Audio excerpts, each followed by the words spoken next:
তুমি কি কখনো চিন্তা করেছ কোরআন ঠিক কখন তোমাকে ডাকে?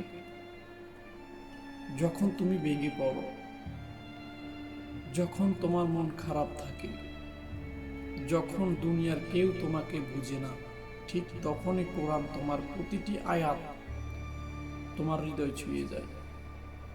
এইটা শুধু পাঠের জন্য নয়, এটা জীবনের প্রতিটি সমস্যা সমাধানের জন্য। আসো আজই কোরআনের সাথে বন্ধুত্ব করি। প্রতিদিন একটি আয়াত, একটু সময় আমাদের জীবনকে বদলে দিতে পারে। প্রতিদিন অন্তত একটি আয়াত করে পড়ি, ইনশাল্লাহ আমাদের অন্তরে শান্তি পাবে, শান্তি মিলবে।